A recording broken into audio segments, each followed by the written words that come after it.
नमस्कार मेरे प्यारे दोस्तों, क्या हाल चाल है। उम्मीद करता हूँ आप सब एकदम बढ़िया होंगे। दोस्तों, रिस्क मैनेजमेंट के बड़े क्वेश्चन की मैराथन चल रही है और इस मैराथन का पार्ट 2 हम लेकर आ रहे हैं। और यहाँ पर हमें कुछ नहीं तो लगभग अप्रॉक्स 12 क्वेश्चन करने हैं, जो कि हमारे चैप्टर नंबर 5 और 4 पर बेस्ड होंगे। बाकी भी हमने पार्ट 1 में कई सारे चैप्टर के कॉन्सेप्ट कवर किए हैं और भी इसके कुछ पार्ट, एक दो पार्ट अगर हुआ तो मैं आप लोगों के लिए लेकर आऊँगा। तो एसपीओएम सेट सी रिस्क मैनेजमेंट और इसका एमसीक्यू मैराथन, हमारा बिग साइज एमसीक्यू रहेंगे। क्वेश्चन थोड़े बड़े हैं भाई, बहुत अच्छे से देखना है इसको, क्योंकि लेंदी क्वेश्चन होंगे तो क्वेश्चन पे बने रहना पड़ेगा आपको और बहुत ही कॉन्सेप्ट आपके क्लियर कर देंगे, इतना गारंटी है। तो क्वेश्चन नंबर 1 पर आते हैं दोस्तों, फटाफट देखते हैं क्वेश्चन 1 क्या है। अब फिनटेक स्टार्टअप की बात हो रही है, बैक्ड बाय वेंचर कैपिटल, मतलब इसने पैसा उठाया है मार्केट से। Decides to enter the crypto currency landing market. ओहो, कुछ बड़ा प्लान कर रहे हैं, क्रिप्टो करेंसी लैंडिंग मार्केट में जा रहे हैं। It projects very high returns. ओहो, बहुत हाई रिटर्न इन्होंने प्लान कर रखे हैं, मतलब इन्होंने उम्मीद बनाई है। Faces uncertain regulation and market volatility. तो देखो, इतना बड़ा हाई रिटर्न का प्रोजेक्शन बनाया है तो ये सारे इशू तो बनेंगे। The CFO reports that the company has ₹100 crore in available capital. 100 crore का कॉर्पस है अप्रॉक्स इनका। A single regulatory penalty could cost up to 40 crore. अगर कांड हुआ तो 40 करोड़ की पेनाल्टी हो जाएगी। मतलब आप देख रहे हो, 100 करोड़ की कैपिटल कॉर्पस में 40 करोड़ की पेनाल्टी का लॉजिक दे रहा है वो। The board approved a risk appetite limit of 25%। Board ने बोला है कि हमारी जो लिमिट एपेटाइट है, मतलब रिस्क एपेटाइट की जो लिमिट है वो 25% है। रिस्क एपेटाइट मतलब हम कितना टॉलरेट कर लेंगे, ये बोर्ड ने उसको बता दिया है। Capital exposure to unregulated assets. Okay.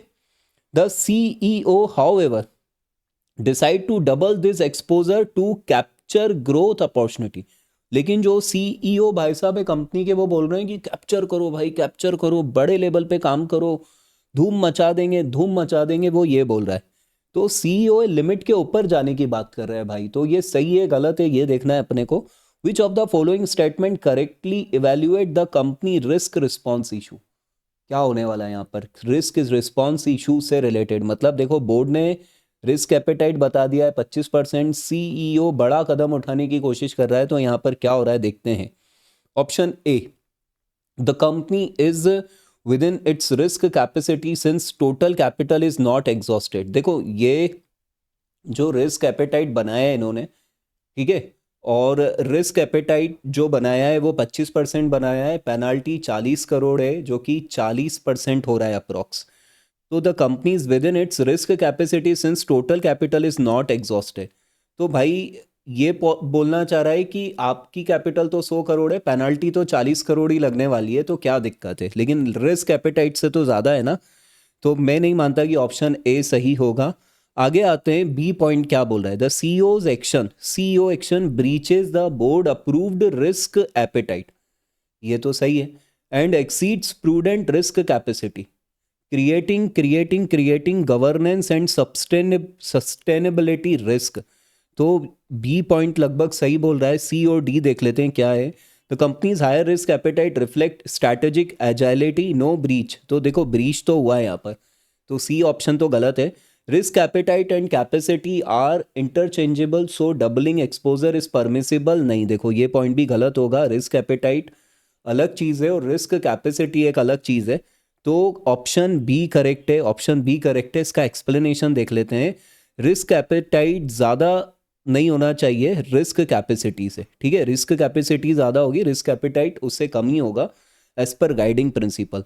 तो ये बात ध्यान रखना। इस तरह के क्वेश्चन है दोस्तों इस मैराथन में।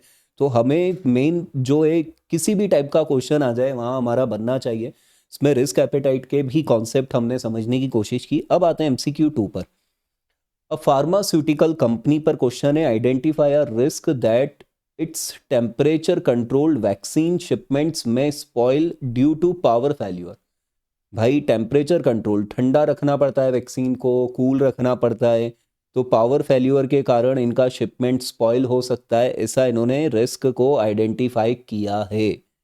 Eight distribution center it consider 4 option, 4 option इन्होंने कंसीडर किए हैं पहला ऑप्शन है भाई, installing high capacity generators at each facility 50 crore का होगा।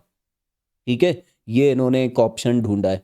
फिर बोला है buying insurance against inventory loss, 2 crore premium है, उसमें प्रीमियम है 2 करोड़ का।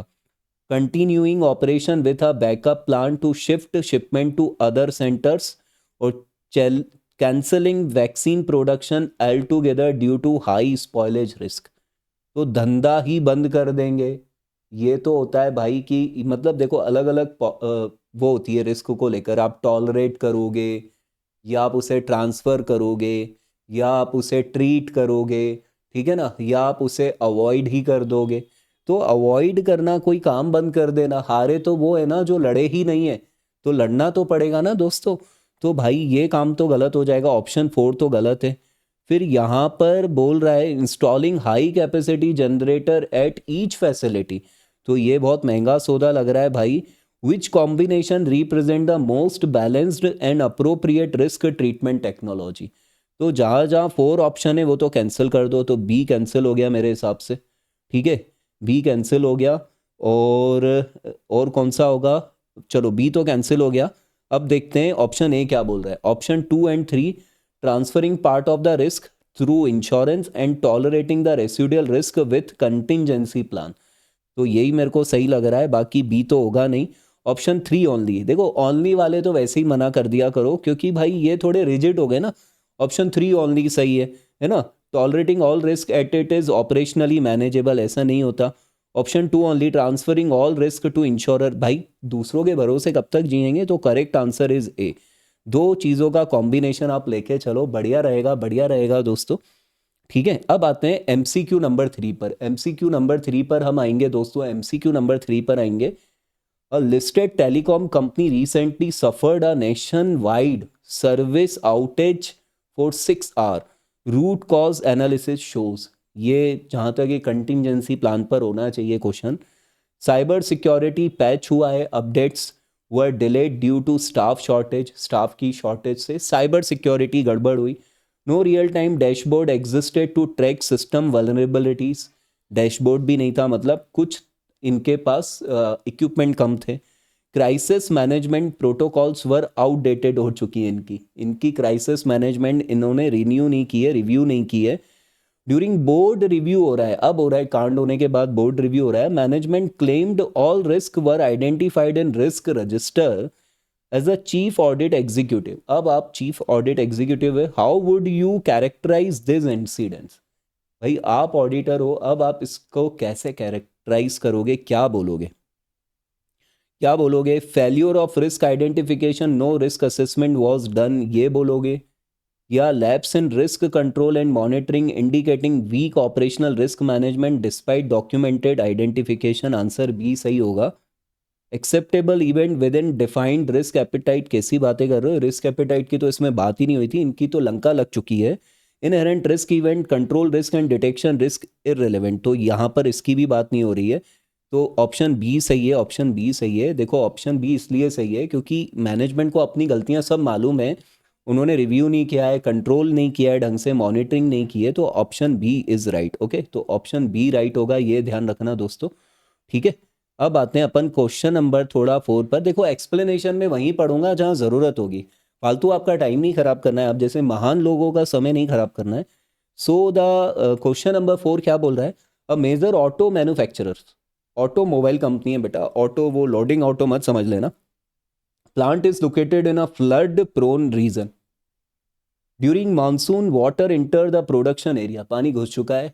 अब आप बोलोगे एम्प्लॉय तो मस्त मजे ले रहे होंगे स्विमिंग पूल में, नहीं बेटा, डैमेजिंग मशीनरी हो गया है and halting operation for 15 days, investigation reveals. Investigation करने के बाद क्या रिवील हो रहा है देखो। तो company head identified flooding, flooding का मालूम था इनको कि हम नीचे हैं तो पानी भराएगा, as a key risk but never performed impact analysis और resource allocation for emergency drainage, कुछ नहीं किया इन्होंने। नो कंटिंजेंसी प्लानिंग, प्लानिंग भी नहीं है इनकी। टीम और टेस्टिंग ड्रिल्स, टेस्टिंग की ड्रिल भी नहीं की, पहले पानी भर के देखते, स्विमिंग पूल बना के देखते कि क्या हो रहा है। Were ever conducted communication to supplier and delay, dealer was delayed by 5 days, तो ये बहुत लफड़ा किया इन्होंने। विच ऑफ द फॉलोइंग, अब वो बोल रहा है statement best represent the most critical deficiency, आपको डेफिशिएंसी बतानी है कि इन्होंने क्या गलती की है in the company's risk response system, क्या गलती की है। पहले नंबर A, lack of insurance coverage cause financial loss, risk should have been transferred. बहुत छोटी बात कर रहा है ये बहुत छोटी बात कर रहा है। इंश्योरेंस की बात करना सिर्फ बहुत छोटी हो जाएगी ना, है ना। अब आगे देखते हैं क्या है भाई। Failure to implement core contingency planning elements, impact analysis नहीं किया, टेस्टिंग नहीं की, टीम कोऑर्डिनेशन कम्युनिकेशन, ऑप्शन यही होगा B. Improper risk appetite assessment, the company was too conservative. देखो रिस्क एपेटाइट तो इन्होंने बताया ही नहीं है यहाँ पर कि कितना ये रिस्क को झेल सकते हैं। Only resource allocation was missing, other aspect are irrelevant too. नहीं यार देखो ओनली वर्ड आ गया तो मतलब वो बहुत छोटा हो गया ना एक तरीके से। So the answer is B, answer is B, answer is B. देखो करेक्ट आंसर बी है, मैंने दिया है करेक्ट आंसर, लेकिन भाई वो आपकी फैसिलिटी के लिए बाद में नोट्स वोट्स में देखोगे तो। MCQ 5 मेरे को थोड़ा अच्छा लग रहा है, इसमें कुछ डेटा मेरे को दिखाई दे रहा है। डेटा हम देखेंगे भाई, डेटा हम देखेंगे, लेकिन ऊपर पानी फ्लडिंग की बात हो गई थी तो मुझे लगा कि भाई एक बार पानी को देख लेना चाहिए। अब भी पानी पीते रहा करो भाई, पढ़ते पढ़ते इतनी मेहनत कर रहे हो, इतनी मेहनत कर रहे हो। हर व्यक्ति आपकी मेहनत को इतना पता नहीं इज्जत दे रहा है नहीं दे रहा है ना। तो थोड़ा सा आप खुद को भी इज्जत देना चालू करो, मान सम्मान खुद का अपना, अपने को कोसना नहीं चाहिए ज़्यादा बच्चों। ठीक है, तो MCQ 5 पर वापस देखें हम क्या है। A listed manufacturing company suffered a ₹60 crore loss due to sudden bankruptcy of a key overseas supply. ओहो, बैंकरप्सी हुई है ओवरसीज सप्लायर की, इनकी नहीं हुई है, लेकिन इनको लॉस हो रहा है क्योंकि सप्लायर बर्बाद है तो लिंक तो होता ही है ना सब कुछ। During audit review it was found that the supplier financial health was never reviewed in the firm's risk register. होता है देखो, बहुत बिजनेस सबसे इम्पैक्ट होता है तो सब पे ध्यान देना पड़ता है। Management relied solely on procurement officers past experience instead of a structured identification process. Risk communication to executive management was never done, कुछ हुआ ही नहीं है। Which statement best describe the primary weakness in the company risk assessment framework. Company ने अपने risk assessment framework में क्या primary गलती की है, तो देखते हैं। The company failed in risk quantification by using qualitative instead of quantitative tools. देखो टूल्स की तो कोई बात ही नहीं हो रही है, ना क्वालिटेटिव टूल्स की बात हो रही है ना quantitative. The company failed in risk evaluation as it did not quantify supply related losses.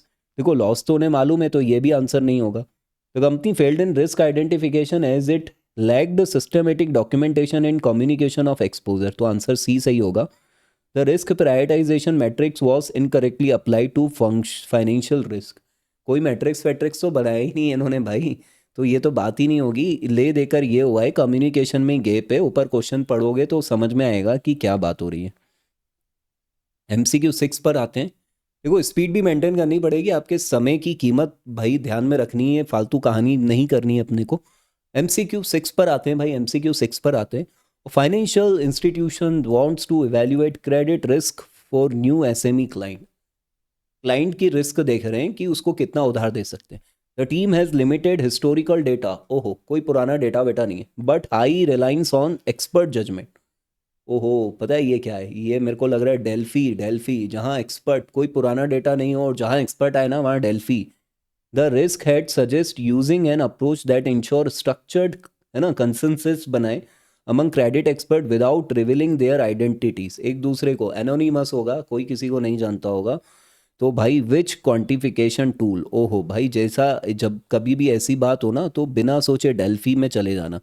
Delphi approach में क्या होता है, ये ना ऐसे एक्सपर्ट बिठा देते हैं, कई सारे एक्सपर्ट बिठा देते हैं, ये एक दूसरे को जानते भी नहीं है। देखो नहीं जानते ना, गायब हो गए सब अपना अपना ओपिनियन देकर। ठीक है चलो क्वेश्चन नंबर 7 पे आएंगे, बस खत्म होने वाला है। An airline uses a heat map to, अच्छा हीट मैप एक ना क्वांटिफिकेशन टेक्निक होती है। ऐसे मैप बनाते हैं अलग अलग चीज़ों का, ऐसे मैप बनाते हैं, कलर देते हैं, तो जैसे जिसमें लाल कलर आया वो सिचुएशन खतरनाक है, वो सिचुएशन खतरनाक है, ऐसे करते हैं दोस्तों, है ना। तो an airline uses heat map to visualise its top operational risk. It find that engine maintenance delay scores 12, cyber breach score 9 and fuel cost escalation score 4। अलग अलग स्कोर दिए हैं। Management prioritises resources evenly across all three because each risk affects operations, which statement most accurately critiques this decision. भाई जब risk अलग अलग है तो आप रिसोर्स सेम क्यों कर रहे हो, है ना। देखते हैं भाई क्या बोल रहा है। Equal treatment of all risk ensure fairness and is aligned with ERM objective, ये बोल रहा है इक्वल ट्रीटमेंट सही है। The approach ignores the purpose of risk matrix to prioritize action based on severity. The airline should discard quantitative ratings and rely only on qualitative. अरे ये क्या, ऐसे थोड़ी होता है, ये खराब है वो अच्छा है। Low risk item like fuel escalation should review higher focus due to external nature, ऐसा नहीं है भाई, ये बी पॉइंट है। The approach ignore the purpose of, फिर रिस्क मैट्रिक्स बनाया ही क्यों था। जब तुम्हें बैंक में नौकरी करनी थी तो तुमने इंजीनियरिंग की ही क्यों, 3 इडियट में डायलॉग है ना, वैसे ही हो गया ये। ठीक है चलो, तो answer is B B B B. 8 पर आते हैं। अब मल्टीनेशनल मैन्युफैक्चरिंग फर्म की बात हो रही है, conducted a risk workshop only at the corporate level. Corporate level पर रिस्क वर्कशॉप की है भाई, कॉर्पोरेट लेवल पर सिर्फ। Identifying macro economic and regulatory risk identify कर लिया है। 6 month later one of its subsidiaries faced a severe operational disruption due to unmonitored local supply risk. Subsidiary में कांड हो गया है तो नुकसान तो होगा ना भाई, मल्टीनेशनल कंपनी है। Which flaw in the firm's risk identification process caused this oversight. Excessive focus on external factor instead of internal control weaknesses, over reliance on historical loss data instead of predictive indicators, ये A O B तो थोड़ा नहीं लग रहा है। Misuse of qualitative tools such as scoring without, ये भी failure to include subsidiary, divisional and functional label in the identification process। मन ने तो भाई आप बताओ आपको क्या लग रहा है भाई, सब्सिडरी को भूल गए थे तो डी ऑप्शन होगा ना यार, है ना। ठीक है, तो भाई ये रिस्क असेसमेंट की कहानी हमारी चल रही है, कुछ और क्वेश्चन बचे हैं। 12 की बात हुई थी, है ना, तो थोड़े से ही बचे हैं, अब इतना कदम उठा ही लिया है। फटाफट देखो, are telecom company wants to estimate the potential annual loss का एस्टिमेट करना है due to service outages. It has ample numerical data on downtime, frequency, and cost per outage. Management prefer a data-driven estimation of annual loss exposure, which risk quantification method. भाई देखो, क्या experts को बुलाकर anonymously बुलाया है क्या, नहीं तो डेल्फी नहीं होगा। क्वालिटेटिव वल्नरेबिलिटी मैपिंग की बात नहीं हो रही है। Scoring technique, quantitative technique involving probability into cost estimation. देखो यहाँ पर इनकी it has ample numerical data, down time, frequency and cost per outage, तो ये सब मैच हो रहा है, तो डी होगा। क्वांटिटेटिव डेटा हो रहा है उनके पास, ठीक है, तो ऑप्शन डी होगा। A company 10th MCQ 10th, बस 3 बचें। A company is evaluating 3 alternative investment project. ओहो, 3 alternative investment project, each project net present value. देखो जब भी ये एनपीवी और प्रोजेक्ट वैल्यूएशन की बात आए ना, तो मेरे हिसाब से सिमुलेशन चले आना मोंटे कार्लो का to generate probability distribution. Monte Carlo मैं बता रहा हूँ, ये कीवर्ड ले लो, नेट प्रेजेंट वैल्यू और इन्वेस्टमेंट प्रोजेक्ट की बात आ रही हो ना, और एनपीवी की बात आ रही हो, तो इस पूरे रिस्क मैनेजमेंट में ये यही यूज़ हुआ है। मैं बता रहा हूँ, कॉन्फिडेंटली बता रहा हूँ आपको। सिमुलेशन ले लेना मोंटे कार्लो का, ठीक है, ज़्यादा लोड मत लेना, ठीक है। 11th क्वेश्चन पे आते हैं, ये क्या है भाई, हॉस्पिटल की बात हो रही है भाई। Developed a risk heat map, है ना, वो हीट मैप वही था जो मैंने तुम्हें बताया था ना, ऐसे बनाते हैं अलग अलग चीज़ों को, जो जैसे कुछ खतरनाक होता है तो उसको रेड रेड कर देते हैं। Data breach had a score of 16 high, power outage के लिए had a score 6 moderate. Despite this management allocated equal budget and monitoring frequency both, arguing that all risk deserve the same. ये ऊपर जैसे ही question है, तो इन्होंने क्या कांड किया है, risk metric should not be used for operational risk, ये तो गलत है ना, क्यों नहीं यूज़ कर सकते। Heat map are mean for visualization only not, अरे डिसीजन मेकिंग क्यों नहीं होगी, ठीक है, पक्का कोई प्रॉब्लम है ना। ये देखो, ये होगी ना बेइज्जती हमारी, है ना, नोटिफिकेशन आ गया। तो equal prioritization ensures compliance and fairness across functions. Resource must be allocated based on severity and likelihood reflected in risk matrix. यार मैट्रिक्स बना क्यों रहा है भाई, जब तेरे को ध्यान ही नहीं देना है तो, है ना। आखिरी क्वेश्चन पे आते हैं, बधाई और सरकारी क्वेश्चन है, करके जाना। A government ministry plan a nation wide e governance project and faces uncertainty about implementation risks such as cyber security, interoperability and infrastructure। बहुत सारे इशू है, देखो गवर्नमेंट कोई बड़ा प्लान लेकर आएगी, इशू तो आएंगे। Since no reliable historical data, देखो दिमाग में कुछ आने लगा है, कोई पुराना हिस्टोरिकल डेटा नहीं है। Decide to use the Delphi technique to assess key risk. Delphi technique खुद यूज करेंगे, इनने बोल दिया। आफ्टर 3 इटरेटिव राउंड, मतलब राउंड चलाए, एक राउंड चलाया कुछ नहीं हुआ, फिर दूसरा राउंड चलाया कुछ नहीं हुआ, तीसरा राउंड चलाया कुछ नहीं हुआ। अब क्या करें? Some expert still disagree strongly on certain high impact risk. जो डिसअग्री करे भगा दें उनको, गलत होगा ना ये तो। What should be the ministry next logical step according to Delphi methodology. भाई देखो 3 राउंड लगाए कुछ नहीं हुआ, है ना, तो भगाओ मत, फिर से राउंड लगाओ यार। जब तक नहीं हो रहा है कुछ तो निकल के आएगा ना, राउंड लगाते जाओ ना, क्या दिक्कत है। इटरेटिव राउंड लगाओ, देखो आंसर क्या होता है। ये देखो, एक्सक्लूड द डिसेंटिंग एक्सपर्ट। अरे ये तो गलत है ना यार, जो डिसेंट कर रहा है भगा दोगे उसको। स्टॉप फर्दर राउंड्स वंस, अरे क्यों round further. Conduct a sensitivity analysis to replace, अरे क्यों रिप्लेस करेंगे। Allow additional iterative rounds with, ये डी सही है, D D is right, D is right. तो दोस्तों ये हमारे यहाँ तक क्वेश्चन थे, ठीक है। ये 12 क्वेश्चन हमारे ख़त्म होते हैं, मिलेंगे वापस